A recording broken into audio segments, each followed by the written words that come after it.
ကောင်းမကောင်းကိုကြိုက်မဲ့ကြိုက်နဲ့တိုင်းလို့မရဘူးကောင်းမကောင်းဆိုတာကြိုက်မကြိုက်နဲ့သွားတိုင်းမယ်ဆိုလို့ရှိရင်ကိုမကြိုက်ရင်မကောင်းဘူးကိုကြိုက်ရင်ကောင်းတယ်လို့လူလောကမှာကြိုက်ကအမျိုးမျိုးရှိသည့်အတွက်ကြောင့်ကောင်းမကောင်းဆိုတာတွေလည်းအမျိုးမျိုးဖြစ်သွားနိုင်တယ်ပေါ့ဒီနေရာမှာကောင်းမကောင်းဆိုတာစံတစ်ခုအနေနဲ့သတ်မှတ်ပြီးတော့နားလည်ကြရမယ်မြန်မာစကားထဲမှာကောင်းမှုမကောင်းမှုဆိုတာရဲ့ကောင်းမှုဆိုတာရဲ့ထိသွင်းပြီးတော့ပြောတယ်အဲ့ပြောတဲ့မှာနောက်ထပ်ဆက်ပြီးတော့ပြောတဲ့စကားတစ်ခုကဘာလို့ဆိုရင်မကောင်းမှုအကုသိုလ်ကောင်းမှုကုသိုလ်ဟောဒီလိုပြောကြတယ်ပေါ့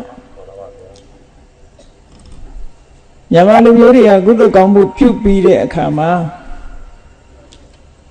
နာမည်တွေဖော်ပြပြီးနောက်ဆုံးမှမိသားစုကောင်းမှုဆိုတာလေးတွေရေးလေးရှိကြတယ်ပေါ့အဲ့တော့ကောင်းမှုဆိုတာဘာတွေကိုရည်ညွှန်းထားတာတုံးဆိုလို့ရှိရင်များသောအားဖြင့်မြန်မာပြည်မှာမြန်မာလူမျိုးတွေသိနေတဲ့ကောင်းမှုဆိုတာလှူဒါန်းတန်းတာကိုရည်ညွှန်းပြီးတော့ကောင်းမှုနဲ့ထိုးကြတယ်ပေါ့ဘုရားတဆောင်ကျောင်းကန်လေးသွားပြီးကြည့်လိုက်ပဲဆိုလို့ရှိရင်ဆိုင်းဘုတ်တွေတွေ့လိုက်မယ်အဲ့ဒီဆိုင်းဘုတ်တွေတွေ့တဲ့အခါမှာကောင်းမှုနဲ့ဆုံးသက်ပြီးတော့ရေးထားတာရှိတယ်နော်သို့တော့မကောင်းမှုနဲ့ဆိုင်းဘုတ်ထိုးတာများတွေ့ဘူးကြလားတွေ့ပါဗျာအဲ့ဒါဆိုလို့ရှိရင်မကောင်းမှုလုပ်တဲ့လူမရှိဘူးလို့ဒီလိုယူဆရမလားဘယ်သူကပုံများမယ်ထင်နော်ဒါဖြင့်မကောင်းမှုကိုဆိုင်းဘုတ်ထိုးလိုက်မယ်ဆိုလို့ရှိရင်ဘုရားကျောင်းကနေမကဘူးနော်အဲ့တော့ကောင်းမှုဆိုင်းဘုတ်ကဘုရားကျောင်းကနေသာရှိတယ်မကောင်းမှုဆိုင်းဘုတ်ထိုးမယ်ဆိုရင်တော်တော်ကြဲပြန့်ရှိတဲ့သဘောရှိတယ်ပေါ့ဒီလောကမှာအခုမြန်မာလူမျိုးတွေကုသိုလ်ကောင်းမှုလုပ်ပြီးတော့မိမိရဲ့ကုသိုလ်ကိုမှတ်တမ်းပြုပြီးတော့ကောင်းမှုနဲ့ဖော်ပြတယ်မူလရည်ရွယ်ချက်ကဘာလဲလို့ဆိုလို့ရှိရင်မူလရည်ရွယ်ချက်ကအမျှဝေတဲ့သဘောပဲအမျှဝေလို့ရှိရင်ကောင်းမှုဆိုတာထပ်ပြီးရလာအလုံးသိကြတဲ့အတိုင်းပုံညာကိရိယာဝတ္ထု10မျိုးဆိုတာရှိတယ်အဲ့ဒီမဲ့ပတ္တာပတ္တိဌာနနဲ့ပတ္တနုမောဒနာဆိုတဲ့ပုံညာကိရိယာဝတ္ထု2မျိုးရှိတယ်ပတ္တိဌာနဆိုတာပတ္တိဆိုတာကိုရထားတဲ့ကုသိုလ်ကောင်းမှုဒါနပေးလှူတာပရမကိုယ်ကကုသိုလ်ကောင်းမှုကိုရယူတယ်အဲ့ဒီရလာတဲ့ကုသိုလ်ကိုဒီနေရာမှာပတ္တိလို့ခေါ်တယ်အဲ့ဒီပတ္တိမိမိထာမှာရောက်ရှိလာတဲ့ကုသိုလ်ကိုဒါနမျှဝေပြီးတော့ပေးတယ်မျှဝေပေးဖို့ရာအတွက်ဆိုင်ဘုတ်တွေထိုးပြီးတော့မိသားစုကောင်းမှုဆိုပြီးရှင်းကတော့ကောင်းမှုတွေရပ်မထားဘူးဗာထဲရတော့ဆိုနတ်လူတာရုခေါ်စေတော်ဆိုတာလေးထည့်တယ်အခုခေတ်မှာတော့နတ်လူတာရုခေါ်စေတော်သိမ့်မပါဘူးမပါတဲ့အခါမူလရည်ရွယ်ချက်တွေပျောက်ပြီးတော့သွားတယ်လို့ပြောရမှာအဲ့ဒါလေးထဲမှာအမျှဝေတဲ့သဘောကပိုးထင်ရှားမယ်တဲ့ဒါကြောင့်မို့လို့ကောင်းမှုဆိုတဲ့နောက်မှာနတ်လူတာရုခေါ်စေတော်ဆိုတာလေးရေးထည့်ထားလို့ရှင်ပတ္တိဒါနကုသိုလ်ပေါ့အဲ့ဒီဆိုင်ဘုတ်လေးကိုဖတ်ကြည့်တဲ့ပုဂ္ဂိုလ်ကရိုးရိုးပဲတာမန်ဖတ်သွားရင်တော့သူကုသိုလ်ရမှာမဟုတ်ဘူး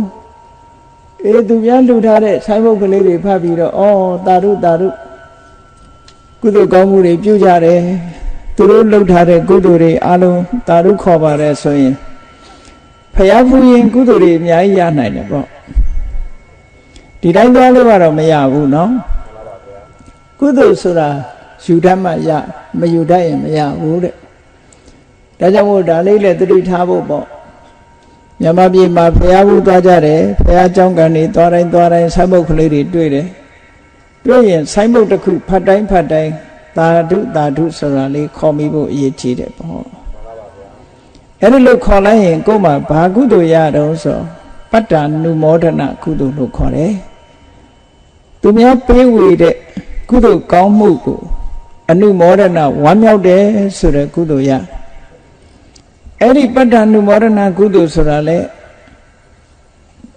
အနည်းငယ်လေးတွေမပြောလောက်တဲ့ကုသိုလ်လို့မထင်မှတ်လေနဲ့ ပုံညာကရိယာဝတ္ထု10ပါးထဲမှာပတ္တနုမောဒနာကုသိုလ်အဖြစ်တစ်ခုအနေနဲ့ရည်တွက်ပြီးတော့ထည့်သွင်းထားတာနော်တာမန်ကုသိုလ်မဟုတ်ဘူး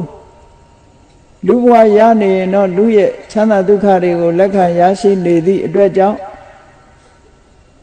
သူများကုသိုလ်တာရုခေါ်တာကိုယ်မှာဘာမှထူးထူးခြားခြားပြောင်းလဲလာမှာတော့မဟုတ်ဘူးပေါ့သို့သောကုသိုလ်ကတော့ရသွားတာရမှန်းမသိပဲနဲ့ရနေတဲ့ကုသိုလ်တစ်ခုပေါ့ပြိတ္တာဘုံရောက်လို့ကုသိုလ်ကောင်းမှုလုပ်ပြီးအမြတ်တမ်းပေးဝေလို့တာရုခေါ်ရင်တော့အမတန်မှထူးခြားတဲ့ဘဝတစ်ခုရောက်ရှိသွားနိုင်စားရမယ်မဲ့တောင်းရမယ်မဲ့ဖြစ်နေတဲ့ကံမကောင်းအကြောင်းမလားလို့ပိဋ္ဌာဘုံရောက်သွားတဲ့ပုဂ္ဂိုလ်ခုခေတ်ဆိုရင်တော့တဆေတို့တရေတို့ပေါ့နော်ကုသိုလ်ကောင်းမှုလုပ်ပြီးမြတ်တမ်းပေးဝေလိုက်လို့သူတို့တာရုခေါ်လိုက်ပြီဆိုလို့ရှိရင်သူတို့ရဲ့အယုတ်ဆိုးအကြီးတန်နေတဲ့အယုတ်ဟာနတ်သားနတ်သမီးကိုလိုချောမောလှပသွားတာဝတ်စရာမရှိတဲ့ခန္ဓာကိုယ်မှာနဝတ္တံစာရိရသွားနေစရာမရှိလို့ဟိုအမိုက်ပုံနာကဒီအမိုက်ပုံနာကဟိုခြုံညာတို့ဒီခြုံညာတို့နေရတာနေပုံမိမ့်မှန်နေနဲ့ရသွားတယ်ဒါတာရုခေါ်လဲရလို့ရှိရင်အဲ့လိုပြောင်းလဲမှုတွေရှိတယ်ဒါတွေကိုလူတွေကမမြင်နိုင်ဘူးပေါ့နော်ဒါတွေမမြင်နိုင်ဘူးတကယ်တော့သူတို့ဘဝတချို့ကျွတ်သွားတယ်လို့ပြောတာသေသွားတာမဟုတ်ဘူး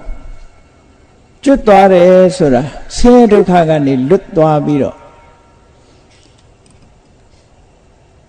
သူ့ရဲ့ဘဝအခြေအနေတိုးတက်သွားတာကိုပြောတာတာရုခေါ်လိုက်ရရင်တာရုခေါ်လိုက်တဲ့ကုသိုလ်ကြောင့်သူဟာစားစရာတွေရသွားတယ်ဝတ်စရာတွေရသွားတယ်နေစရာတွေရသွားတယ်ရုပ်ရည်ရူပကာယတွေချောမောလှပသွားတယ်အဲ့ဒါတိုးတက်ကြီးပွားသွားတာဘာနဲ့ဥပမာတူတုံးဆိုလို့ရှိရင်ထီထိုးလိုက်တဲ့ပုဂ္ဂိုလ်တယောက်စူကြီးပေါင်းလိုက်ပြီဆိုလို့ရှိရင်အဲ့ဒီထီပုတ်တဲ့စီကနေပြီးတော့ရေဝယ်တယ်ချမ်းဝယ်တယ်တိုက်တယ်ကားစိမ့်နိုင်တယ်အဝတ်စားတွေဝတ်တယ်ဆိုတော့ရုပ်ဆိုးကြည်တန်နေတဲ့လူပင်ဖြစ်စေကမူတင်းအောင်တင်းနေလူရဲ့အမြင်ထဲမှာလှပလာတာပဲအဲ့ဒါလိုပဲတာရုခေါ်လိုက်လို့ရှိရင်တော့ကြိတ်တာပုံကကြိတ်တာတွေဟာအမှန်တမ်းတိုးတက်ပြီးတော့သွားကြတယ်ပေါ့နဝတ္တစာရိရလို့တိုးတက်ကြီးပွားသွားကြတယ်အဲ့တော့ကုသိုလ်နဲ့အကုသိုလ်ဆိုတာသို့မဟုတ်ကောင်းမှုနဲ့မကောင်းမှုဆိုတာအမှန်တမ်းကွာခြားတယ်မကောင်းမှုတွေရှိနေသည့်အတွက်ကြောင့်မကောင်းမှုရဲ့အကျိုးကိုခံစားနေရတဲ့အချိန်မှာစိတ်ဓာတ်ဘဝရောက်နေတဲ့ပုဂ္ဂိုလ်တွေဟာစားစရာလည်းမပြည့်စုံဘူးဝတ်စရာလည်းမပြည့်စုံဘူးနေစရာလည်းမရှိဘူးတာရုခေါ်လိုက်လို့ပတ္တနုဘောဓနာကုသိုလ်ပြုခွင့်ရလို့တာရုလည်းဝမ်းမြောက်ဝမ်းသာခေါ်လိုက်ရောခေါ်လိုက်သည့်ချမ်းမဲ့မှာပဲသူတို့ဘဝကြီးဟာအကြီးကျယ်တိုးတက်ပြောင်းလဲသွားတယ်ချမ်းသာဒုက္ခတွေရသွားတယ်ဒီလိုဆုံးလို့တာနော်ဒါမြတ်စွာဘုရားကိုယ်တိုင်ဟောထားခဲ့တဲ့တိရောကုဋ္ဌသုတ်ဆိုတာကိုကြည့်တိရောကုဋ္ဌသုတ်မှာမြတ်စွာဘုရားကဥပမာနဲ့ဟောထားတယ်ဩနမေဥဒကံဝုဋ္ဌံယထာနေနံပဝတ္တတိဧဝမေဝဣတောဒိဏံပေတနံဥပကဝတိကုန်းမြင့်မော်ရွာချလိုက်တဲ့ရေတွေဟာနေညာကိုဒလဟောစီးဆင်းသွားတယ်လို့ပဲတဲ့ဒီအမေကုသိုလ်ကောင်းမှုလုပ်ပြီးတော့ရည်စူးပြီးမြတ်တမ်းပေးဝေလိုက်လို့ဟိုကတာရုခေါ်လိုက်တာနဲ့တပြိုင်တည်းသူတို့စီကုသိုလ်တွေတလုံးတဝဒီအပြည့်စုံရောက်သွားတယ်လို့ချက်ချင်းရောက်သွားတယ်ဒါကြောင့်မို့လို့ဒီနေ့ဘုန်းကြီးတို့တွေမကောင်းမှုနဲ့ကောင်းမှုကိုရှေးဥစွာမှတ်သားကြရမယ်မကောင်းမှုကိုရှောင်ရှားပြီးတော့ကောင်းမှုကိုပြည့်စုံအောင်လှုပ်ဆောင်ကြရမယ်ဒါမြတ်စွာဘုရားတိုင်းဟောတဲ့အခြေခံတရားတစ်ခုပဲကဲမကောင်းမှုဆိုတာဘာလဲကောင်းမှုဆိုတာဘာလဲဆိုတာကိုကြည့်အောင်မြတ်စွာဘုရားဟောတဲ့ဒေသနာတော်တွေထဲမှာမကောင်းမှုဆိုတဲ့စကားလုံးကို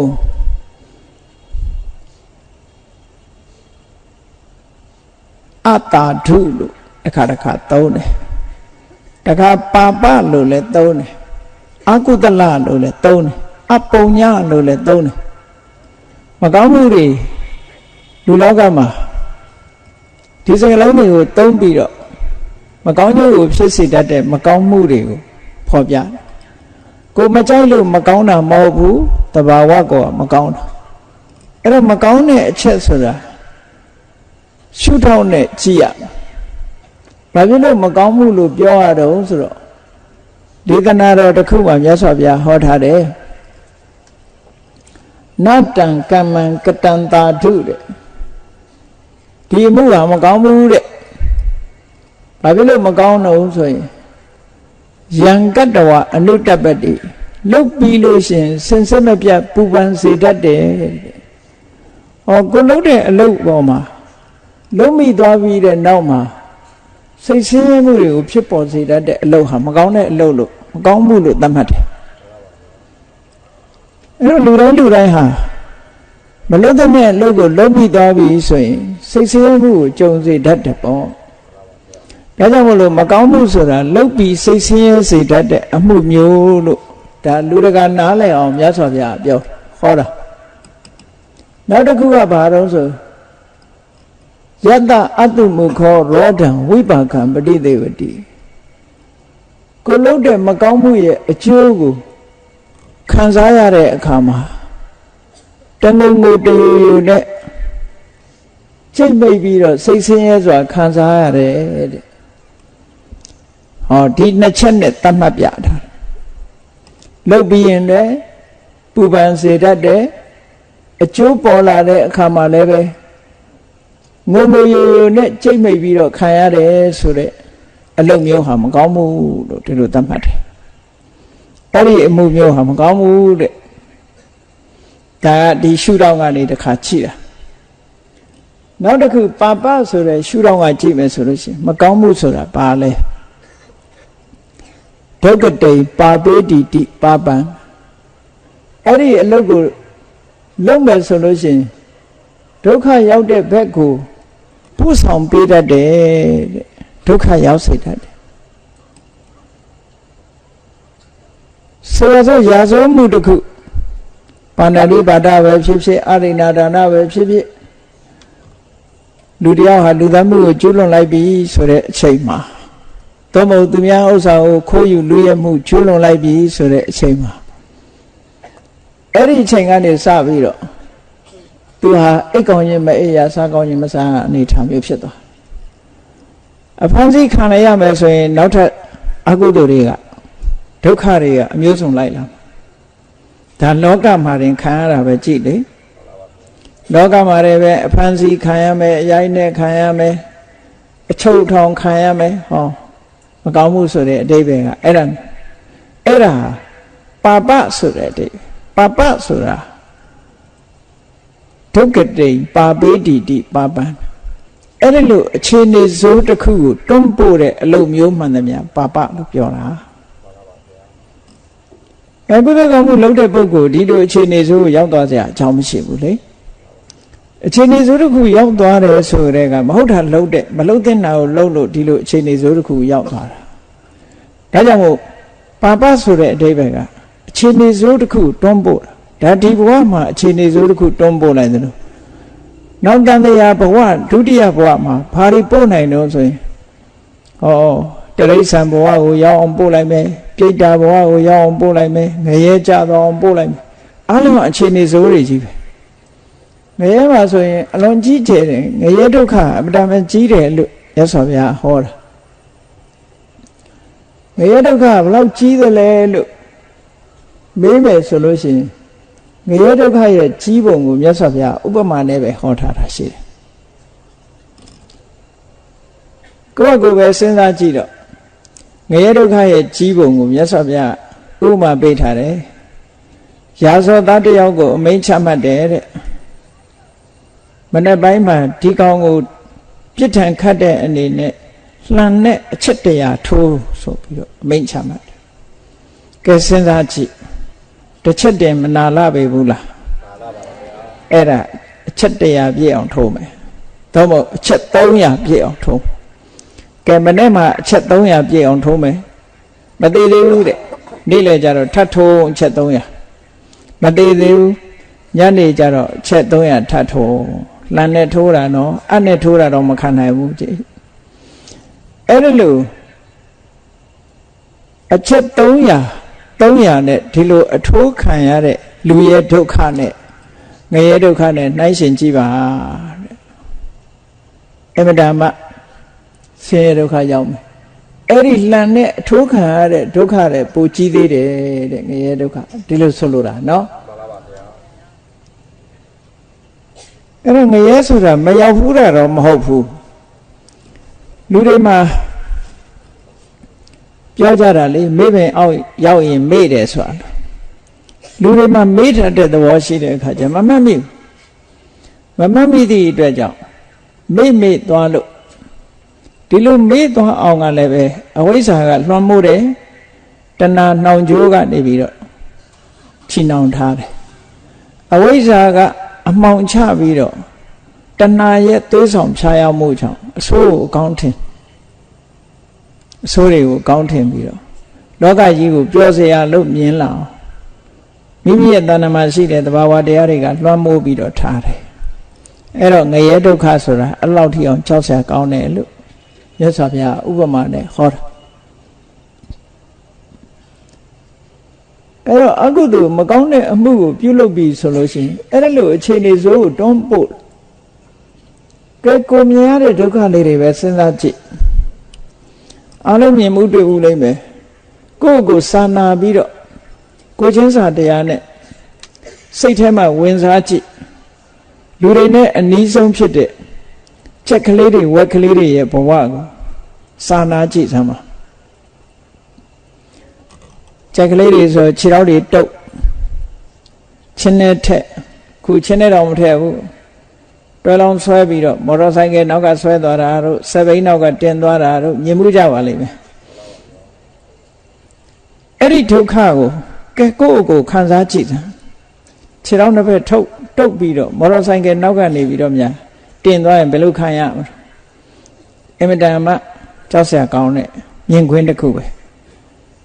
လက်ကြက်ကလေးတွေကငှက်ကလေးတွေတိရစ္ဆာန်လေးတွေဟာဒီလိုလူတွေရဲ့အနိုင်ကျင့်မှုကိုခံရတာဆိုတာဘာကြောင့်လဲသူတို့ကိုပါပလို့ဆိုတယ်သူတို့လုပ်ခဲ့တဲ့အကုသိုလ်ကဒီဘဝရောက်အောင်တွန်းပို့လိုက်တာဟောတွန်းပို့လိုက်တဲ့အတွက်ကြောင့်အဲ့ဒီအချိန်တွေရောက်မှတော့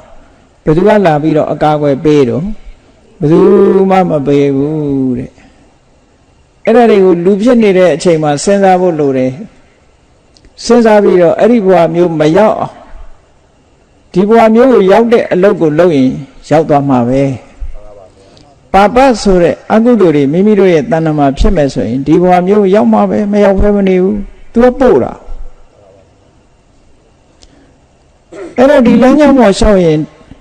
ဒီစခန်းရောက်မှာပဲဒါသိကြတယ်ဟို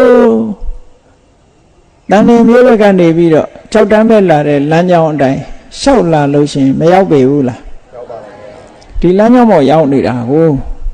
တလန်းပြီးတလန်းကုန်းကြောင်လျှောက်လာခဲ့အချိန်တန်တော့ရောက်လာမှာပဲကားနဲ့စီးလိုက်ဒီလမ်းပေါ်မှာမောင်းလိုက်ဒီရောက်လာမှာပဲမရောက်ဘဲမနေအဲ့ဒါလိုပဲပါပလို့ဆိုတဲ့အကုသိုလ်တရားတွေကိုလှုပ်တဲ့ပုဂ္ဂိုလ်တွေအဲ့ဒီပါပကဘယ်ကိုပို့နေတာတုံးဆိုအခြေအနေဆိုးရှိတဲ့စီကိုပို့ပေးတာဒါကြောင့်မို့လို့ပါပမကောင်းမှုဆိုတာပါပပဲဟောတောင်းတစ်ခုမကောင်းမှုကိုအကုသိုလ်လို့ခေါ်တယ်ဗမာတွေကအဓိပ္ပာယ်ကိုဒီအကုသလရဲ့အဓိပ္ပာယ်ကိုမဖွင့်ဆိုတော့ပဲနဲ့အကုသလကိုအကုသိုလ်လို့ပဲဒီလိုပဲပြန်လိုက်ကြသို့သောစကလုံးကပြတဲ့အဓိပ္ပာယ်ကိုသိတဲ့နဲ့ပေါ့စကလုံးကပြတဲ့အဓိပ္ပာယ်ကအကုသလဆိုတာကုသလဆိုတဲ့ပုဂ္ဂိုလ်အရင်နားလည်အောင်လုပ်အောင်ကုသလဆိုတာကုဆိုတာအဆိုးတရားတွေကိုတလဖယ်ရှားပြစ်နိုင်တဲ့အကောင်းတရားကိုကုသလကုသိုလ်လို့ခေါ်တယ်အဆိုးတရားတွေကိုဖယ်ရှားနိုင်တယ်အဆိုးတရားတွေကဘယ်မှာရှိလဲဆိုရင်ကိုယ့်ရဲ့စိတ်အစဉ်ထဲမှာရှိတယ်အဲ့ဒီအဆိုးတရားတွေကဘာတွေလဲလို့ဆိုရင်ပစ္စည်းဘောဖြစ်ဖြစ်တတ္တဝါဘောဖြစ်ဖြစ် သက်မဲ့ပေါ်ဖြစ်ဖြစ်သက်ရှိပေါ်ဖြစ်ဖြစ်လူချင်းမှုတွေ့တာမှုဆိုတဲ့လောဘမုန်းတီးမှုဆိုတဲ့ဒေါသအမှန်မသိမှုဆိုတဲ့မောဟကိုယ်အထင်ကိုကြည့်ပြီးတော့သူများကိုအထင်သေးမှုဆိုတဲ့မာနသူများကြည်ပွားတာကိုမနာလို့မရှုစိတ်ဖြစ်ပြီးတော့ပျက်စီးရပျက်စီးကြောင်းလုပ်တယ်ဆိုတဲ့အိတ်တာမိမိကိုယ်တိုင်သာကြည်ပွားလို့ပြီးသူများကိုမကြည်ပွားစေခြင်းနဲ့စိတ်ယုံမှာဟောအဲ့ဒီတဘာဝတရားတွေဟာအဆိုးတရားတွေပဲအဲ့ဒီအဆိုးတရားတွေကိုဖယ်ရှားပြစ်နိုင်တာကတော့ကုသိုလ်တရားဖြစ်တယ်အဲ့ဒီကုသိုလ်တရားရဲ့ဆန့်ကျင်ဘက်အဆိုတာ negative အဓိပ္ပာယ်နဲ့ဆန့်ကျင်ဘက်အဲ့ဒီအဆိုးတရားတွေကိုဆန့်ကျင်ပြီးတော့ဖယ်ရှားပြစ်နိုင်တဲ့စွမ်းအားရှိတဲ့တရားနော်အဆိုးတရားတွေကိုဖယ်ရှားပြစ်နိုင်လို့ကုသိုလ်လို့ခေါ်တာအဲ့ဒီကုသိုလ်ရဲ့ဆန့်ကျင်ဘက်တွေကြတော့အကုသိုလ်လို့ခေါ်တယ်အဲ့တော့အပြန်အားဖြင့်နားလည်ရမှာကကုသိုလ်ကကောင်းကျိုးချမ်းသာတွေကိုပေးတယ်အကုသိုလ်ကြတော့သူနဲ့ဆန့်ကျင်ဘက်ဒုက္ခပေးတယ်လို့ဒီလိုအဓိပ္ပာယ်ရတယ်ပေါ့အဲ့တော့မကောင်းမှုရဲ့တယုတ်တရံဟာမကောင်းမှုကိုပါပလို့လည်းခေါ်တယ်အကုသလလို့လည်းခေါ်တယ်အတာထုလို့လည်းခေါ်တယ်အဲ့ဒါတွေဟာမကောင်းမှုဆိုတာတူတူပဲရှုထောင့်တစ်ခုစီကနေနာမည်ပေးထားတာအဲ့ဒီမကောင်းမှုမျိုးတွေကိုရှောင်နိုင်ရမယ်လို့ဒီလိုမြတ်စွာဘုရားဟောတာအဲ့မှာတုတ်တန်တစ်ခုကမြတ်စွာဘုရားဟောတယ်အကုသလံဘိက္ခဝေပဇေထစိတ္တယံတို့အကုသိုလ်ကိုဖယ်ရှားပြစ်ကြစွန့်ပယ်လိုက်ကြအတုကုသိုလ်ကိုစွန့်ပယ်ခိုင်းတာဆိုတာဘယ်ဟာကိုဖယ်ရှားခိုင်းတာတော့ဆိုရင်ခုနပြောခဲ့တယ်လောဘဆိုတာဖယ်ရှားပြစ်ကြလောဘဆိုတဲ့သဘောတရားဟာလူတွေကတော့ထင်တယ်လူပဲလောဘတော့ရှိမှာပဲလို့ဒီလိုထင်ကောင်းထင်လိုက်သို့တော့လောဘလူကိုဒုက္ခပေးနိုင်တယ်ကိုယ်ပစ္စည်းကိုလိုချင်တယ်ကိုမိသားစုကိုတန်ရောစဉ်ဖြစ်တယ်အဲ့ဒီလောဘကဘယ်လိုမကောင်းကျိုးပေးတော့ဆိုလို့ရှိ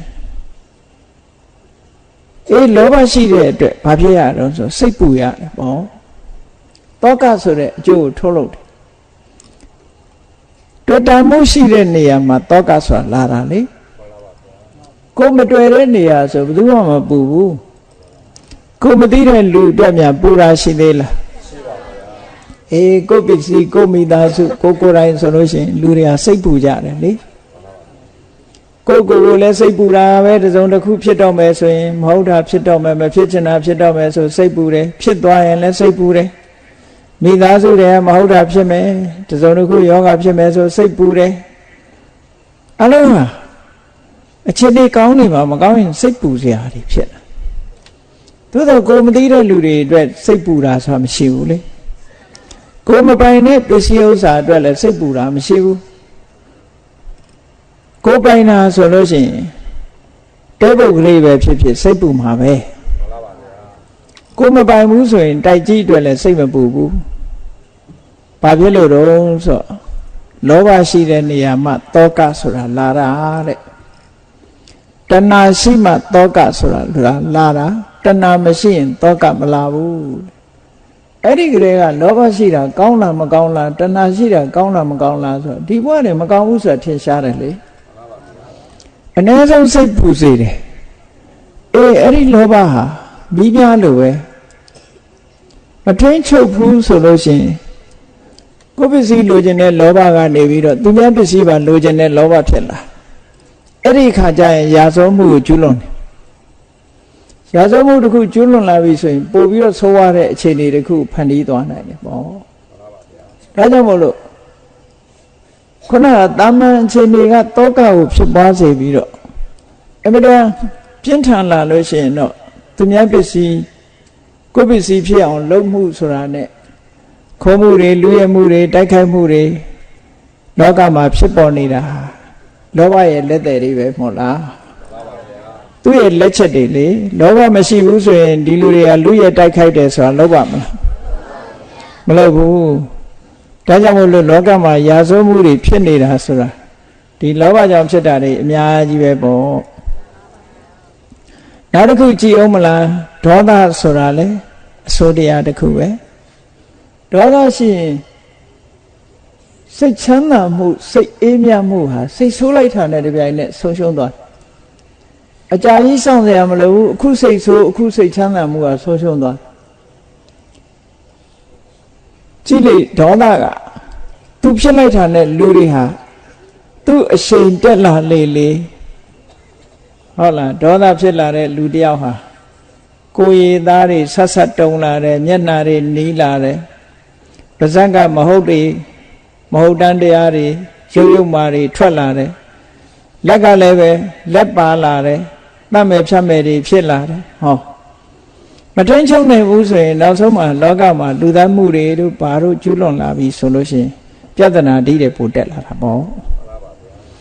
ဒါကြောင့်မလို့ယင်ထဲကအမုန်းတရားဒေါသတရားဟာဆိုတာလေကောင်းကျိုးကိုတည်ဆောင်တာမရှိဘူးမကောင်းကျိုးကိုပဲတည်ဆောင်တယ်ဒီလိုဆိုလိုတာနော်အဲ့ဒါတွေဟာတကယ်မကောင်းမှုတွေကြည့်ပဲအဲ့ဒီမကောင်းမှုတွေကိုရှောင်ဖို့လိုတယ်တဲ့မြတ်စွာဘုရားဟောတယ်အကုသလံဘိက္ခုပဇေထကောင်းကျိုးချမ်းသာမပေးတဲ့ဆင်းရဲဒုက္ခကိုဖြစ်ပေါ်စေတတ်တဲ့အကုသိုလ်တရားတွေကိုစွန့်ပယ်လိုက်ကြတဲ့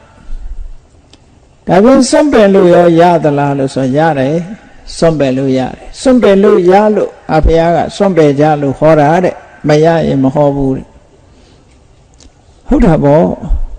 လောဘဆိုတာလည်းဖယ်လို့ရတာပဲဒေါသဆိုတာဖယ်လို့ရဘာဖြစ်လို့လဲဆိုတော့လောဘဆိုတာစိတ်ထဲမှာဖြစ်ပေါ်လာတဲ့အညစ်အကြေးတစ်ခုပဲ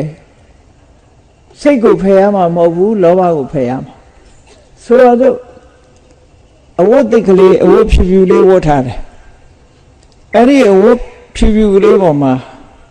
အမဲဆက်ကလေးတစ်ခုကျလာပြီဆိုလို့ရှိရင်အဲ့ဒီအမဲဆက်ကအဝတ်ဟုတ်ကလားဟုတ်ပါဘူးဗျာအဝတ်ပေါ်ရောက်လာတဲ့အမဲဆက်ကလေးကိုဆပ်ပြာတို့ရေတို့နဲ့တိုက်ချွတ်ပြီးတော့ဆေးကြောလိုက်မယ်ဆိုရင်ပျောက်မသွားဘူးလားထို့တူပဲလူရဲ့စိတ်ထဲမှာလောဘဆိုတာအမဲဆက်ကလေးပဲဒေါသဆိုတာအမဲဆက်ကလေးပဲမောဟဆိုတာအမဲဆက်ပဲအညစ်အကြေးတွေသူတို့ဖယ်လို့ရတယ်တဲ့ဒါကြောင့်မို့ဖယ်လို့ဖြစ်နိုင်တဲ့အရာဖြစ်လို့မြတ်စွာဘုရားကအကုသိုလ်တွေကိုပယ်စွန့်ညာလို့ဒီလိုဟောတာဘာဖြစ်လို့စွန့်ခိုင်းတာလဲလို့ဆိုလို့ရှိရင်အဲ့ဒီအကုသိုလ်ရှိနေလို့ရှိရင်တတ္တဝါတွေမှာမကောင်းတဲ့အခြေအနေတွေဆင်းရဲဒုက္ခတွေဖြစ်ပေါ်လာနိုင်တယ်မကောင်းတဲ့အခြေအနေရဲ့ဆင်းရဲဒုက္ခမကောင်းတဲ့အခြေအနေကိုအဟိတလို့ခေါ်တယ်ဆင်းရဲဒုက္ခကိုဒုက္ခလို့သုံးတယ်အဟိတာယဒုက္ခယတံဝတ္တတိအဲ့ဒီမကောင်းမှုတွေမိမိတဏ္ဍာမှာဖြစ်လာပြီးအကုသိုလ်တရားတွေမိမိတဏ္ဍာမှာလွှမ်းမိုးလာပြီးဆိုလို့ရှိရင်အဟိတအခြေအနေကောင်းတွေလက်လွတ်ဆုံးရှုံးသွားမယ်အခြေအနေကောင်းဆိုတာကောင်းတဲ့စိတ်တွေဖြစ်ပေါ်လာဖို့မရှိတော့ဘူးမကောင်းတဲ့စိတ်တွေကြီးပဲဖြစ်ပေါ်လာနိုင်တယ်အဲ့ဒါကောင်းတဲ့စိတ်တွေကြီးပဲဖြစ်ပေါ်လာနိုင်တာကိုအခြေကောင်းအခြေအနေကောင်းကောင်းတဲ့စိတ်တွေကိုမဖြစ်ပေါ်စေနိုင်တော့ဘူးမကောင်းတာတွေကြီးပဲဖြစ်လာပြီဆိုရင်ဒါအခြေအနေမကောင်းဘူးလောကလူတွေကပြောကြတယ်လေလူမမာတယောက်ယောဂပြင်းထန်လာလို့ရှိရင်ဘယ်လိုပြောကြလဲအခြေအနေမကောင်းဘူးလို့ပြောကြတယ်ဟုတ်ကဲ့လားဘယ်ကိစ္စပဲဖြစ်ဖြစ်ဒီကောင်းတဲ့ဘက်ကိုဥလှည့်မလာဘူးမကောင်းတဲ့ဘက်ကိုဥလှည့်ပြီးဆိုလို့ရှိရင်ဟေးအခြေအနေမကောင်းဘူးအခြေအနေမကောင်းဘူးနဲ့ပြောကြတယ်လေအဲ့ဒါလိုပဲမိမိတဏ္ဍာမှာလောဘတွေလွှမ်းမိုးနေရင်ဒေါသတွေလွှမ်းမိုးနေရင်မောဟတွေလွှမ်းမိုးနေအကုသိုလ်တွေလွှမ်းမိုးထားရင်အခြေအနေမကောင်းဘူးလို့ပဲပြောရမှာအခြေအနေမကောင်းဘူးစိတ်ထဲကလောဘဒေါသမောဟတွေဖြစ်လာပြီဆိုလို့ရှိရင် तू ပြောမဲ့စကားတွေဟာအကောင်းထွက်ပါမလားလုံးမဲ့အလုပ်တွေကရောအကျိုးပြုတဲ့အလုပ်တွေဖြစ်ပါမလားဒါကြောင့်လို့အခြေအနေမကောင်းဘူးလို့ပြောတာအဲ့ဒါကိုအဟိတလို့ခေါ်တယ်အဲ့ဒီအဟိတအခြေအနေမကောင်းသည့်အတွက်ကြောင့်ဆင်းရဲတဲ့အကျိုးတရားတွေဟာထင်ထင်ရှားရှားပေါ်လာနိုင်တယ်တဲ့ဒါကြောင့်မို့မြတ်စွာဘုရားအကုသိုလ်ကိုဖယ်ရှားခိုင်းတာဟောကုသိုလ်ကောင်းမှုဆိုတာကြတော့ဘယ်လိုပြောတော့ကောင်းမှုဆိုတာကြတော့ဘယ်လိုစံနဲ့သတ်မှတ်ရတော့ဆို င်္စကမ္မံကတံတာတုယံကတ္တဝါနာနုတပ္ပတိဒီအမှုမျိုးကတော့ကောင်းတယ်တဲ့ဘယ်လိုအမှုမျိုးတုံးဆိုရင်ယံကတ္တဝါနာနုတပ္ပတိလုတ်ပြီးတဲ့နောက်မှာစိတ်ထဲမှာမပူရဘူးတဲ့ဝမ်းသာနေရတယ်ဟုတ်တယ်လေကုသိုလ်ကောင်းမှုလုပ်ပြီးရင်ဝမ်းသာနေရတာပဲဆောင်းလေးတစ်စုံလောင်းပြီးတဲ့နောက်ဝမ်းနေတယ်ဆိုတာရှိသေးလားရှိပါဘူးဗျာဘုရားကိုရေလေးတစ်ခွက်လှူပန်းလေးလှူပြီးတော့ဝမ်းနေရတယ်ဆိုတာရှိလားမရှိဘူးကောင်းတာလုပ်လို့ရှိရင်တွေးမိတိုင်းဝမ်းသာစရာတွေကြီးပဲဖြစ်တယ်ဒါကြောင့်မို့ကောင်းတဲ့အလုပ်ဟာဝမ်းသာမှုဖြစ်စေတတ်တယ်ဒီရှုထောင့်ကနေပြောရင်ဒါကောင်းမှုလို့သတ်မှတ်ရမယ်အဲ့ဒါဆိုလို့ရှိရင်နောင်တမရတတ်တဲ့လူကအရက်ဝိုင်းသွားပြီးတော့အရက်လေးတစ်ခွက်တောက်ရင်ရောသူမှဝမ်းမသာဘူးလားဝမ်းသာမှာပဲသူလေအဲ့ဒါကြတော့ဘယ်လိုပြောမလဲသို့တော့တောက်တဲ့အချိန်လေးဝမ်းသာပေမဲ့လို့ယောဂရလာတဲ့အခါကျတော့ဝမ်းနည်းစရာမဖြစ်ဘူးလားအေးဒီနေ့တစ်ချိန်ကျတော့အကုသိုလ်နဲ့ပျော်ပေမဲ့လို့အကျိုးပေးထုတ်လုပ်လာပြီဆိုရင်ဝမ်းနည်းစရာဖြစ်လာမှာပဲလေအကုသိုလ်အကျိုးမပေးသေးခင်တော့အကောင်းလေးတွေပျော်စရာလေးတွေလို့စိတ်ကထင်းနေသေးတာကိုဘာလို့လဲဆိုရင်ဘာပဲဖြစ်ဖြစ်ရိုးစိတ်လေးတစ်ခုစိုက်ထားမပွင့်သေးဘူးမသီးသေးဘူးဆိုလို့ရှိရင်ဘာမှအကျိုးမပေါ်သေးဘူးလေပွင့်လာပြီသီးလာပြီဆိုတဲ့အခါကြလို့ရှိရင်ပန်းဆိုလို့ရှိရင်လည်းလှပမှုတွေအသီးနှံဆိုလို့ရှိရင်လည်းအသုံးဝင်တဲ့အသီးနှံလေးတွေဒီလိုဖြစ်လာတာအကျိုးမပေးသေးခင်တော့ဟုတ်တယ်လို့ရှိနိုင်တယ်အကျိုးပေးပြီဆိုရင်ဒါကြောင့်မို့ရှုထောင့်တစ်ခုကိုမြတ်စွာဘုရားထပ်ပေးတယ်လောက်ပြီးတဲ့နောက်မှာနောင်တပူပန်ရတယ်ဆိုတာတစ်ခုနောင်တမပူရပန်ရဘူးဆိုတာတစ်ခုသူ့ရဲ့အကျိုးပေါ်လာတဲ့အခါမှာကောင်းမှုဆိုတာအဲ့ဒီအကျိုးကိုခံစားရတဲ့အခါမှာဝမ်းမြောက်ဝမ်းသာပိဋိသောမနတဖြစ်ပြီးတော့အကျိုးခံစားရတယ်ဒါကုသိုလ်ရဲ့အကျိုးကအဲ့ဒါလို့ရှိတယ်အဲ့ဒါမျိုးကိုမြတ်စွာဘုရားကကောင်းမှုလို့သတ်မှတ်တယ်အဲ့တော့ကောင်းမှုနဲ့မကောင်းမှုကိုဒီနှစ်ခုကိုနှိုင်းယှဉ်ပြီးတော့မြတ်စွာဘုရားဟောထားတာမကောင်းမှုဆိုတာလောက်ပြီးတာနဲ့ပူပန်ရတယ်အကျိုးပေါ်တဲ့အခါမှာလည်းဆင်းရဲတယ်ကောင်းမှုဆိုတာလောက်ပြီးတာနဲ့ဝမ်းသာရတယ်အကျိုးခံစားတဲ့အခါမှာလည်းဝမ်းမြောက်ဝမ်းသာဖြစ်ရတယ်ဟောဒီနှစ်ခုနဲ့ဒီစံနဲ့သတ်မှတ်ပြီးတော့ကောင်းမှုမကောင်းမှုဆိုတာသတ်မှတ်ပြဒါကတစ်ခုနောက်ကောင်းမှုကိုပုံညလို့စာပေကျမ်းကမှဆိုတယ်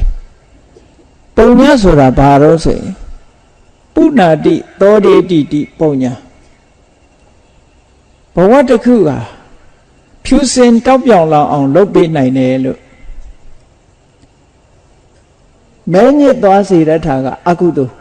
ဖြူစင်တောက်ပလာစေတာကကုသိုလ်ဆိုပါစို့အကုသိုလ်လုပ်တဲ့ပုဂ္ဂိုလ်ဟာတဖြည်းဖြည်းမြုပ်သွားတာတဖြည်းဖြည်းမြုပ်သွားတာဆိုင်ဘုတ်မှာမထိုးရဲတာကိုမြုပ်မသွားဘူးလားသူလုပ်တဲ့အကုသိုလ်ခုနလိုပဲမကောင်းမှုလို့ဖော်လို့မရတာကိုမကောင်းမှုဆိုဖော်လို့မရသည့်အတွက်ကြောင့်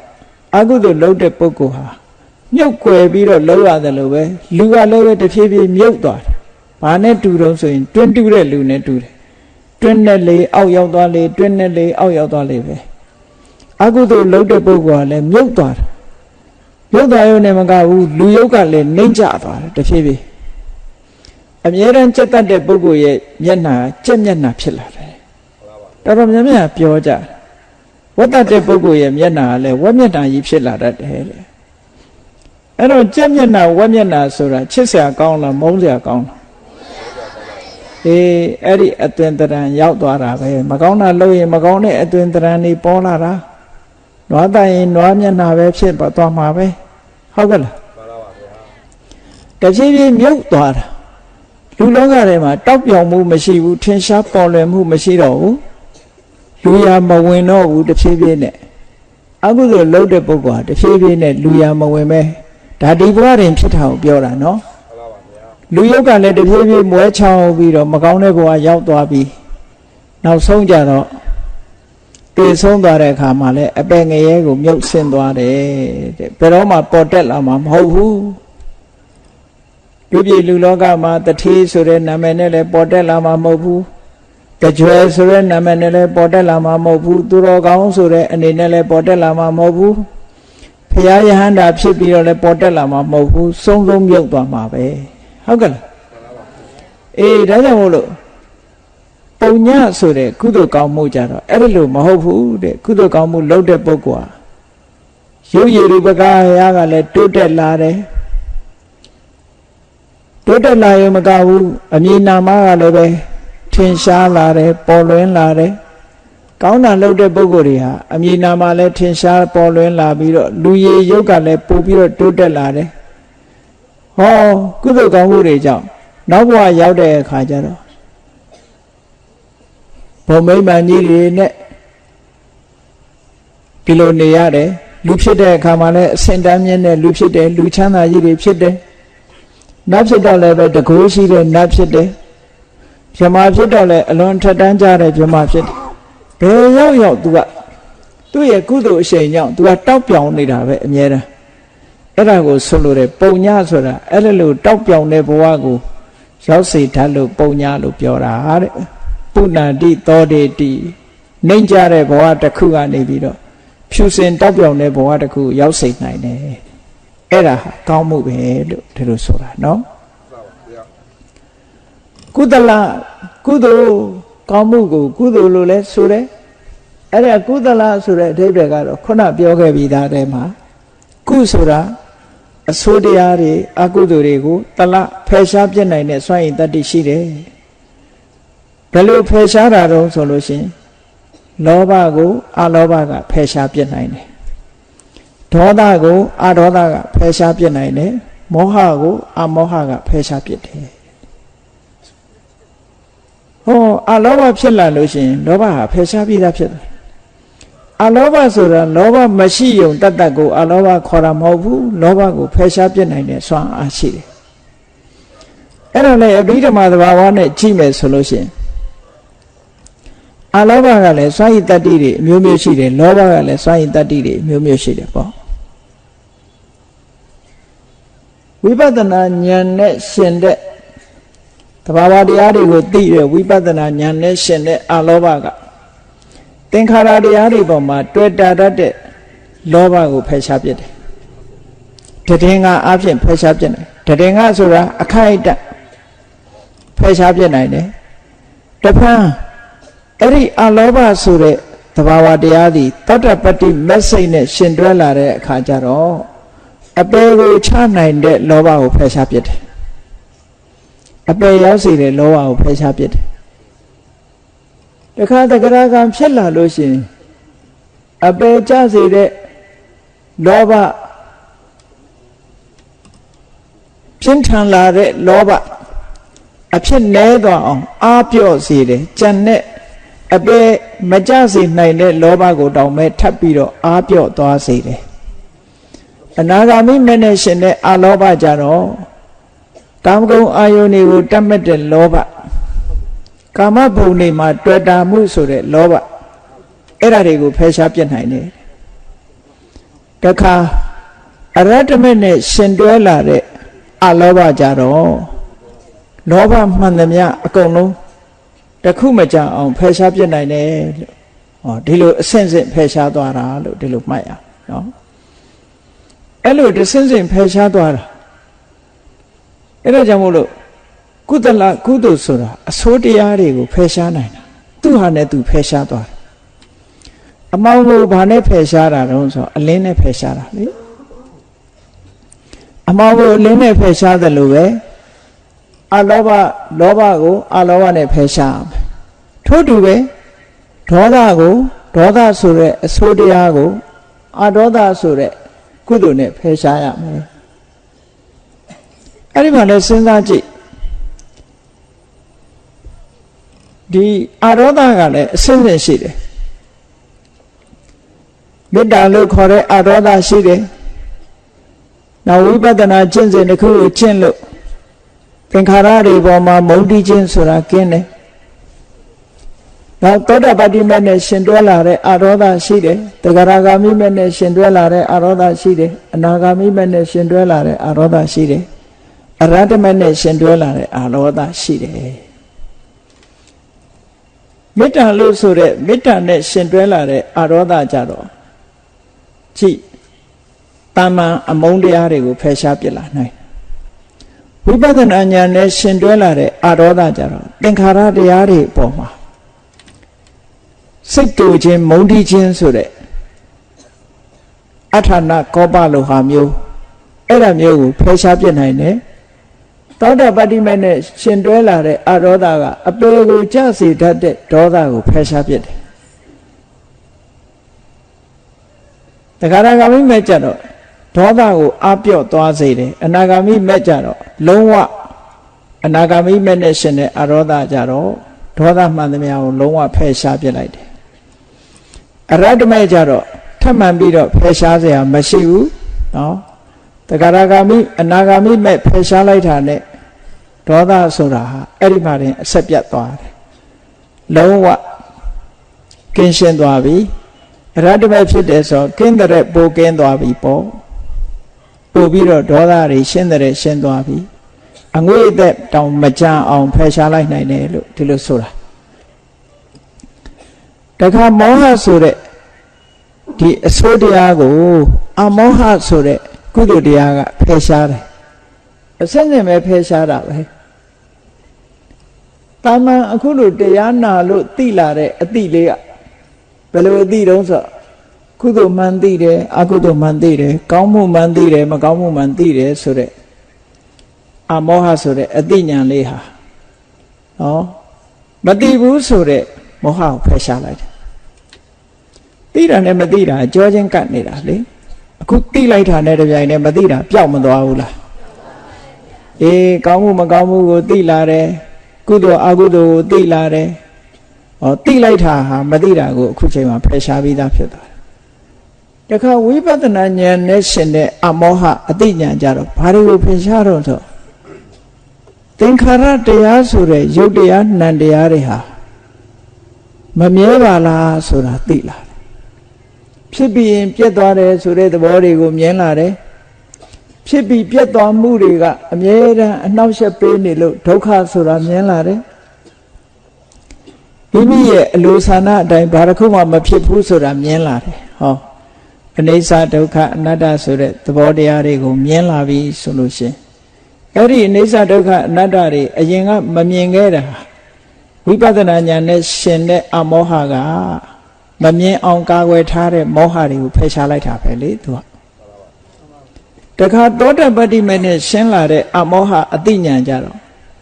ဘာတွေကိုဖယ်ရှားတော့ဆိုတော့အပေကိုကြစေတတ်တဲ့အကြောင်းနဲ့အကျိုးအကောင်းဆိုးကိုမသိတတ်တဲ့မောဟလုံးဝဖယ်ရှားပြလိုက်တယ်အကြောင်းအကျိုးအကောင်းဆိုးမသိဘူးမှားရတဲ့အယူလားမှန်တဲ့အယူလားဆိုတာမသိတဲ့မောဟကိုဖယ်ရှားလိုက်တယ်တန်တရားကိုဖြစ်စေတတ်တဲ့မောဟကိုလည်းဖယ်ရှားလိုက်တယ်တဂရဂါမိမဲ့နဲ့ရှင်းလာတဲ့အမောဟကတော့မောဟမှန်သမျှကိုအားပြော့စေတယ်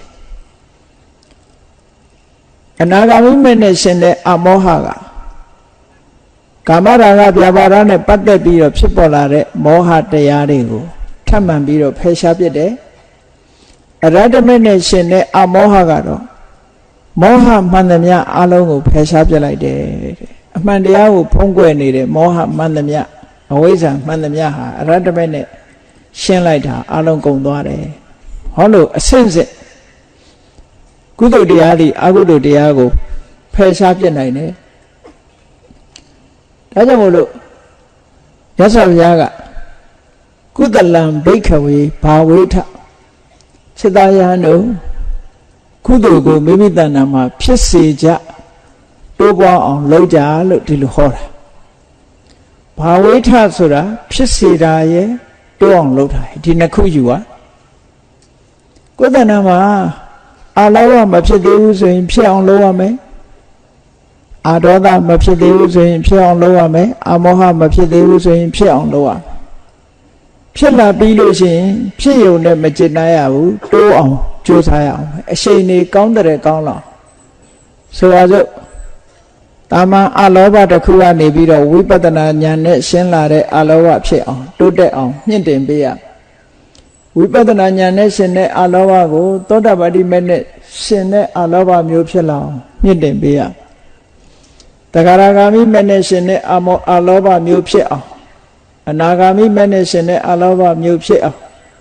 အရဟတမေနဲ့ရှင်တဲ့အလောဘမျိုးဖြစ်အောင်မြင့်တင်ပေးသွားတာအဲ့ဒါကိုဘာဝနာလို့ခေါ်တာပဲ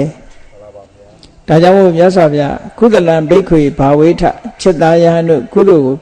ဖြစ်ပွားစေကြတဲ့ဘာဖြစ်လို့ကုသိုလ်ကိုဖြစ်စေခိုင်းတာတော့လို့ဆိုလို့ရှိရင်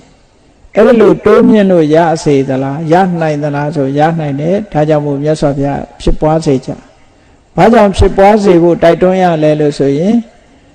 အဲ့ဒီကုသိုလ်တရားတွေမိမိတဏ္ဍာမှာဖြစ်လာပြီးတိုးပွားလာပြီးဆိုလို့ရှိရင်ဟိတဒုက္ခအခြေအနေကောင်းတွေဖြစ်လာမယ်ချမ်းသာဒုက္ခတွေဖြစ်လာမယ်အကျိုးစီးပွားအခြေအနေကောင်းဆိုတာဘယ်ထိအောင်အခြေအနေကောင်းတော့အခုဘုန်းကြီးတို့တွေလူဘဝရောက်လာတယ်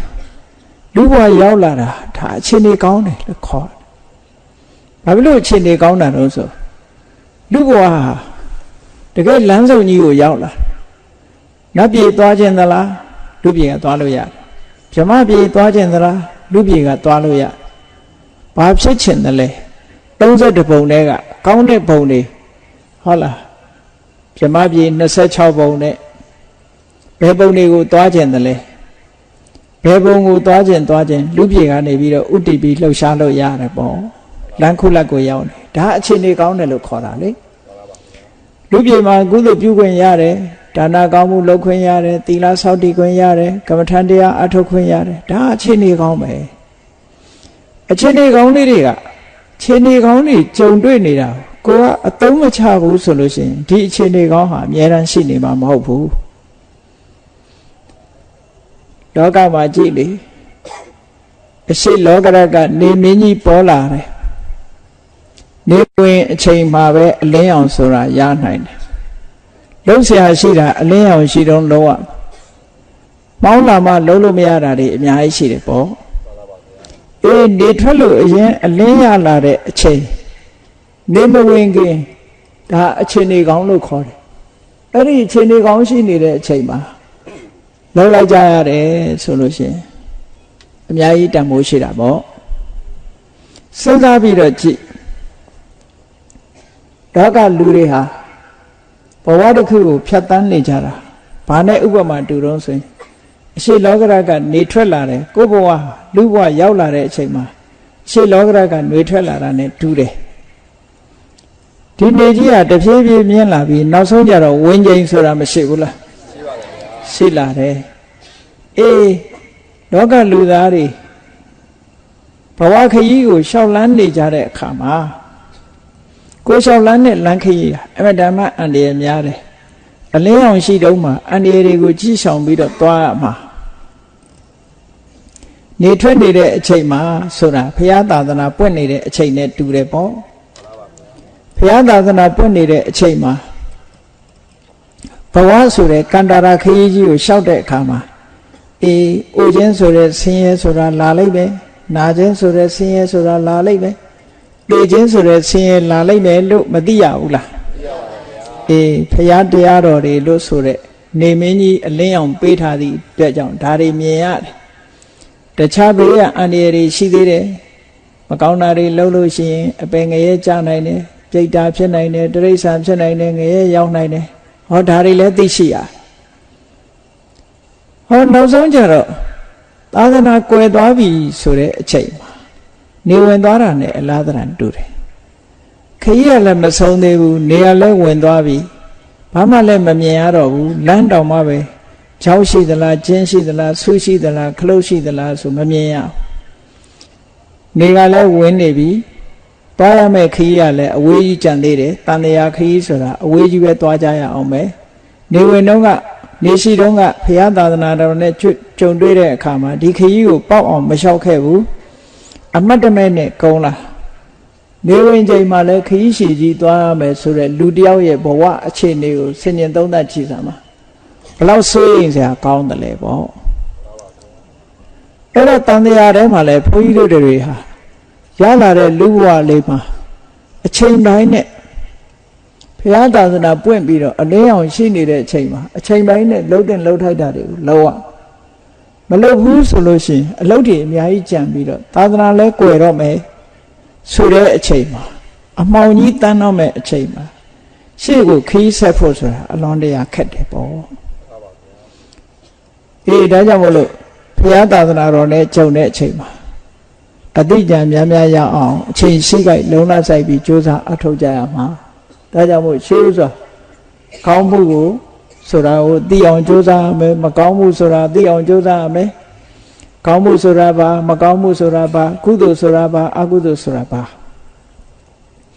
အဲ့ဒါတွေကိုသိအောင်လုပ်ဖို့အမှန်တမ်းအရေးကြီးတယ်အဲ့ဒါလို့သိတာကိုပဲတမ္မာဒိဋ္ဌိဉာဏ်လို့ခေါ်တယ်ပထမအဆင့်ဒါတမ္မာဒိဋ္ဌိဉာဏ်အဲ့ဒီမှာကုသိုလ်ဆိုတဲ့တရားဟာဘယ်ထိအောင်ရအောင်လုပ်ရမှာလဲလို့ဆိုလို့ရှိရင်ကောင်းမှုဆိုတဲ့ကုသိုလ်တရားဟာအကုသိုလ်တွေကိုဖယ်ရှားဖို့အတွက်အမတန်မှအစွမ်းထက်တဲ့လက်နက်တစ်ခုဖြစ်တယ်အဲ့ဒီကုသိုလ်ဆိုတဲ့တရားဟာအဘိဓမ္မာသဘောနဲ့ပြောမယ်ဆိုလို့ရှိရင်အခြေခံအနေနဲ့မဟာကုသိုလ်စိတ်၈ခုဆိုတာရှိတယ်ဒါနကောင်းမှုလုပ်မယ်သီလဆောက်တည်မယ်ကမ္မထဘာဝနာပွားမယ်မဟာကုသိုလ်စိတ်တွေပဲဖြစ်တယ်ဟောဒါနလုပ်တာလဲမဟာကုသိုလ်စိတ်နဲ့လုပ်ရတယ်သီလဆောက်တည်တာလဲမဟာကုသိုလ်စိတ်တွေဖြစ်တယ်ဘာဝနာပွားတာလဲမဟာကုသိုလ်စိတ်ဖြစ်တယ်အဲ့ဒီမဟာကုသိုလ်စိတ်၈ခုဆိုတာလွယ်လွယ်လေးမှတ်ရအောင်ပြောရမယ်ဆိုရင်အတိညာပါတဲ့ကုသိုလ်က၄ခုအတိညာမပါတဲ့ကုသိုလ်က၄ခုသို့မဟုတ်ဒီလိုခွဲအတိညာရှိမရှိနှမျိုးနဲ့ခွဲလိုက်ကုသိုလ်လုပ်တဲ့အခါမှာစဉ်းစားဉာဏ်နဲ့လုပ်တာတစ်ခုစဉ်းစားဉာဏ်မပါပဲလုပ်တာတစ်ခုဟောကိုယ်ပိုင်အတိညာနဲ့လုပ်တာတစ်ခုကိုယ်ပိုင်အတိညာမပါပဲလုပ်တာတစ်ခုဆိုဘယ်နှခုဖြစ်သွားတာနှစ်ခုအဲ့ဒီနှစ်ခုကိုလူရဲ့ခံစားချက်နှမျိုးနဲ့မြှောက်အောင်ခံစားချက်နှမျိုးဆိုတာဘာလဲဆိုရင်ကုသိုလ်လုပ်တဲ့အခါမှာစိတ်ထဲမှာဝမ်းမြောက်ဝမ်းသာလှုပ်တာရှိတယ်အေးပုံမှန်လုံးနေကြလှုပ်လိုက်တာဝမ်းသာမှုမထင်ရှားတာရှိတယ်ဟောခံစားချက်နှမျိုးစာလို့ပြောရင်သောမနတဥပေက္ခပေါ့ဝမ်းသာမှုထင်ရှားတယ်သောမနတဝမ်းသာမှုမထင်ရှားဘူးဥပေက္ခအဲ့ဒီခံစားချက်နှမျိုးနဲ့ခုနဉာဏ်ရှိမရှိနှစ်ခုကိုနှစ်ကိုနှစ်နဲ့မြောက်တော့ဘယ်လောက်ဖြစ်သွား၄ခုဖြစ်တယ်အဲ့ဒီအခါမှာကုသိုလ်လုပ်တဲ့အခါမှာစိတ်အခြေအနေကနှစ်မျိုးရှိတယ်တစ်ခါတစ်ခါတွန်းအားပေးရတယ်တစ်ခါတစ်ခါတွန်းเสียမလို့သူကသူထက်ထက်မြက်မြက်ဖြစ်တယ်ပေါ့ထက်ထက်မြက်မြက်ဖြစ်တာကတစ်ခုတွန်းပြီးတော့မှတွန်းအားပေးမှကိုယ်စိတ်ကိုပြင်ပေးမှထက်မြက်လာတာတစ်ခုဆိုတော့ထက်မြက်မှုရှိမရှိတွန်းပေးရမှုရှိမရှိနှစ်ခုနဲ့မြောက်လိုက်လို့ရှိရင်၄ကိုနှစ်နဲ့မြောက်တော့အဲ့ဒါမဟာကုသိုလ်စိတ်၈ခုဆိုအဲ့ဒါလူရဲ့စိတ်အခြေအနေတွေဟောဒါနလုပ်တဲ့အခါမှာအတိညာနဲ့စဉ်းစားပြီးလုပ်တဲ့ဒါနဟောအတိညာမပါပဲလုပ်တဲ့ဒါနလို့နှစ်မျိုးအဲ့ဒီနှစ်မျိုးမှာလှူတဲ့အခါမှာဝမ်းသာအာရလှူတာရှိတယ်တာမန်လှူလိုက်တာရှိတယ်အဲ့ဒီနှစ်ခုနဲ့မြောက်တော့ဒါနကုသိုလ်ဟာ၄ခုဖြစ်သွားတယ်ဟောအတ္တတရားလှူတာနဲ့ကိုယ့်အကိုတိုက်တွန်းလို့ဖြစ်စေသူများတိုက်တွန်းလို့ဖြစ်စေလှူဖြစ်သွားတာနှစ်မျိုးနဲ့၄ကိုနှစ်နဲ့မြောက်တဲ့အခါကျတော့၈ခုဖြစ်တယ်ဟောဒါနကုသိုလ်တွေမဲ့၈မျိုးဖြစ်တယ်သီလမှာလည်းထို့တူပဲအတိညာနဲ့လုပ်တဲ့သီလအတိညာမပါဘဲနဲ့စောင့်တဲ့သီလဆိုပြီးတော့နှစ်မျိုးအဲ့ဒီနှစ်မျိုးကိုတခါခံစားမှုနှစ်ခုနဲ့မြောက်လိုက်ဝမ်းသာအာရစောင့်တယ်သို့မဟုတ်ဝမ်းသာမှုတိတ်ပြီးတော့မရှိဘူးဒီနှစ်ခုနဲ့မြောက်တဲ့အခါ၄ခုဖြစ်တယ်စိတ်အားထက်သန်တယ်ရှိတယ်စိတ်အားထက်သန်မှုမရှိဘူးဒီနှစ်ခုနဲ့ထပ်မြောက်တော့ဟောသီလကုသိုလ်အားလည်း၈မျိုးဖြစ်တာပဲဘာဝနာကုသိုလ်လုပ်တဲ့အခါမှာလည်းပဲဟောဒီ၈မျိုးတွေကပဲလုပ်ရတာပဲအဲ့တော့ကိုယ်တဏ္ဍာမှာအကောင်းဆုံးဖြစ်အောင်ကတော့ဘာနဲ့လုပ်ရမလဲဆိုရင်အသိဉာဏ်ရှိဖို့လိုတယ်ထက်မြက်ဖို့လိုတယ်ဝမ်းမြောက်ဝမ်းသာဖြစ်ဖို့လိုတယ်ပေါ့ အဲ့ဒါဆိုလို့ရှိရင်အကောင်းဆုံးကုသိုလ်ဖြစ်နိုင်တယ်ပေါ့ဒါပြန်ဒီကုသိုလ်ဟာအတော်ကိုအစွမ်းထက်ပြီးလို့ဆိုရင်ပဲဒီကုသိုလ်တဲ့တာတဲ့ကုသိုလ်မရှိတော့ဘူးလားလို့ဆိုရှိသေးတယ်အဲ့ဒီကုသိုလ်ကဘာလဲလို့ဆိုရင်တမာတိကျင့်စဉ်တစ်ခုကိုကျင့်လိုက်တဲ့အခါမှာကာမဂုဏ်အာယုန်တွေကိုတွန်းဖယ်ထားနိုင်အောင်စိတ်ဟာတည်ငြိမ်သွားတယ်အချင်းစိတ်တွေအထိနာမိတ်တာဆိုတာတွေဒီဥဒ္ဒစ္စကုက္ကုဆဆိုတဲ့စိတ်လေးတာတွေစိတ်ပူတာတွေဝိသိကိစ္စဆိုတဲ့တန်တရားတွေကာမဂုဏ်အာယုန်ခံစားလို့တဲ့ကာမိဆန္ဒတွေစိတ်ထဲမှာအလိုမကျဘူးဆိုတဲ့ပြာပါဒတွေဒါတွေကိုတွန်းလှန်ဖယ်ရှားပြလိုက်တဲ့အခါကျတော့သူကတမာရီကတအားတည်ငြိမ်ပြီးတော့သွားတယ်အာယုန်လေးတစ်ခုပေါ်မှာစူးစိုက်ပြီးတော့ရှုနိုင်တဲ့အနေအထားတစ်ခုရသွားအဲ့ဒါကိုသံကုသိုလ်လို့ခေါ်တယ်သူကလည်းအဆင့်၄ဆင့်သို့မဟုတ်အဆင့်၅ဆင့်ရှိတယ်အဲ့ဒီကရူပကုသိုလ်၅ခုလို့ခေါ်တယ်တခါအဲ့ဒီကနေပြီးတော့အာယုန်တွေပြောင်းပြီးတော့အဆင့်မြင့်လိုက်တဲ့အခါတမာတိစွမ်းအားတွေကပို့ပြီးတော့ထက်လာတယ်သမထကျင့်စဉ်တစ်ခုကျင့်လိုက်တော့ထက်လာပြီးတော့ဒီရူပဇံအဆင့်တွေကိုကျော်လွှားပြီးတော့နောက်ဆုံးမှာအရူပဇံ၄ခုဆိုတဲ့ကုသိုလ်ရှိသေးတယ်ဟောအဲ့ဒီကုသိုလ်တွေကြတော့ဘလောက်အစွမ်းထက်တုံးဆိုခုနကကာမဝဆရာကုသိုလ်ကနေအကျိုးပေးလိုက်လို့ရှင်လူပုံဖြစ်တယ်နတ်ပုံဖြစ်တယ်ဒီလောက်ပဲရှိတယ်ဟောတက်တန်းနဲ့တွဲမယ်ဆိုရင်ပရဏိဝိတဝဒဝတိနတ်ပြည်ရောက်သွားလို့ရှင်သူကတက်တန်းအရှိဆုံးပဲဒီတယ်မရှိဘူးကဘာတိအောင်မရှိဘူးခုနကတမာတိကုသိုလ်တွေရူပကုသိုလ်အရူပကုသိုလ်ရူပကုသိုလ်၅ခုအရူပကုသိုလ်၄ခုဒီမဟကုတ်ကုသိုလ်လို့ခေါ်တဲ့ဇန်နဲ့ပတ်သက်လာတဲ့ကုသိုလ်တွေကြတော့အသက်ဟာကဘာတိအောင်ခြီးပြီးတော့ရှည်တယ်သူ့ရဲ့အစွမ်းအားပို့ပြီးတော့ချီးမားလာတယ်ဒါပြင်ကုသိုလ်ဟာဒီလောက်နဲ့ကုံသွားလားဆိုမကုံသေးဘူးနော်ကုသိုလ်တွေလှုပ်ရှားလောကမှာဒီကနေ့လှုပ်နေကြတဲ့ကုသိုလ်တွေဟာကာမဝဆရာကုသိုလ်လေးပဲလှုပ်နိုင်ကြတာမဟာကုသိုလ်လေးပဲလှုပ်နိုင်တာရူပကုသိုလ်မရောက်ဘူးအရူပကုသိုလ်မရောက်ဘူးနောက်ဆုံးမှာအစွမ်းထက်ဆုံးကုသိုလ်တွေကဘယ်ဟာတွေတုံးဆိုမဲ့ကုသိုလ်လို့ခေါ်တယ်သောတာပတ္တိမဲ့သဂရဂါမိမဲ့အနာဂါမိမဲ့ရတ္တမဲ့လို့ဆိုတဲ့ဒီမဲ့၄ပါးဆိုတာလဲကုသိုလ်ပဲအဲ့ဒီမှာသောတာပတ္တိဆိုတဲ့သောတာပတ္တိမဲ့ကုသိုလ်ကိုလုပ်လို့ရှိရင်အမြင်မှားခြင်းနဲ့တန်တရားရှိခြင်းကိုလုံးဝရှင်းလင်းပြလိုက်နိုင်တယ်ပေါ့ပြီးတော့အပေဘုံကနေလုံးဝလွတ်သွားပြီဘဝတန်တရားမှာ9ဘဝပဲရှိတော့တယ်နောက်ထပ်ဒုက္ခခံမှုမရှိတော့ဘူးရှစ်ခုမြောက်ဘဝသူ့မှာမရှိတော့ဘူးဆိုအတော်ကိုဒုက္ခတွေနည်းသွားတာပဲဒီကုသိုလ်ရဲ့စွမ်းဆောင်မှုကဟုတ်ကဲ့လားကျန်တဲ့ကုသိုလ်တွေကအိုနာသိရေးဆိုတာမလွတ်ဘူးဟောသောတာပတိမိုက်ကုသိုလ်ဖြစ်လိုက်လို့ရှိရင်နောက်ထပ်သေဖို့ဟာ9ကြိမ်ပဲကြံတော့တယ်လို့ဒီလိုပြောတာဟိုချင်းမှချင်းသေခြင်းနဲ့ရင်ဆိုင်ဖို့ရ9ကြိမ်ပဲရှိတော့တယ်ပေါ့နောက်ထပ်ဒီရင်ဆိုင်တရားမရှိတော့ဘူးဟောသဂရဂါမိမဲ့ကုသိုလ်ရလို့ရှိရင်ဒီတဲ့စွမ်းအားတွေမြင့်လာလို့ဘဝဟာဒီတဲ့တိုးလာအနာဂတ်ကုသိုလ်ရသွားပြီဆိုလို့ရှိရင်ကြည့်ကာမဘုံနဲ့အဆက်ဖြတ်တယ်ငရဲတို့တိရစ္ဆာန်တို့ပြိတ္တာတို့မဆိုထားပြီလူဘုံတို့ဟုတ်လားနတ်ဘုံတို့နဲ့ပါအဆက်ပြတ်ပြီးတော့ဟိုးတက်တန်းရှိတဲ့ပြမဘုံလေးအဲ့ဒီပြမဘုံတောင်မှပဲအလွန်စင်ကြယ်တဲ့သုဒ္ဓဝါဒဘုံဆိုတာမျိုးနဲ့ပဲသူကအတော်အဆင့်မြင့်တဲ့ဘုံတွေမှာရောက်သွားတယ်အရတ္တမဲ့ဖြစ်လိုက်တာနဲ့တပြိုင်နက်ကြည့်30ဘုံလုံးနဲ့အကုန်လုံးဆက်ပြတ်သွားကိလေသာတွေအလုံးချုပ်ငြိမ်းသွားတယ်လောကမြတ်ကံတွေဟာဘဝတစ်ခုကိုထူထောင်ဖို့ရမဖြစ်နိုင်တော့ဘူးအဲ့ဒီအရတ္တမဲ့ကုသိုလ်ဆိုတာအဆင့်အမြင့်ဆုံးပဲကုသိုလ်ပဲတဲ့ရသော်ဗျာကုသလံဘိက္ခွေဘာဝေထจิตသားယဟန်တို့ကုသိုလ်ကောင်းမှုကုသိုလ်ကိုပွားစေကြဆိုတာနောက်ဆုံးအဆင့်ရတ္တမဲ့ရောက်မှပဲအကုန်ကိစ္စပြီးတယ်အနုမို့ဆိုလို့ရှိရင်ကုသိုလ်တွေကမစုံသေးဘူးတဲ့ဘုန်းကြီးတို့တွေကုသိုလ်လို့ပြောပြီးလုပ်နေကြတာမဟာကုသိုလ်၈ခုပဲလုပ်နေကြတာအားလုံးကုသိုလ်က21မျိုးရှိတယ်ပေါ့မကောင်းမှုဆိုတာအကုသိုလ်12ခုရှိတယ်ကောင်းမှုဆိုတာကကုသိုလ်21ရှိတယ်အဲ့ဒီ21ကိုပြည့်စုံအောင်လုပ်ပြီးတော့နောက်ဆုံးအရတ္တမေဆိုတဲ့ကုသိုလ်ရမှသာလေအဆိုးတရားတွေအလုံးကိုဖယ်ရှားနိုင်လို့ဘဝမှာကြုံတွေ့ရမယ့်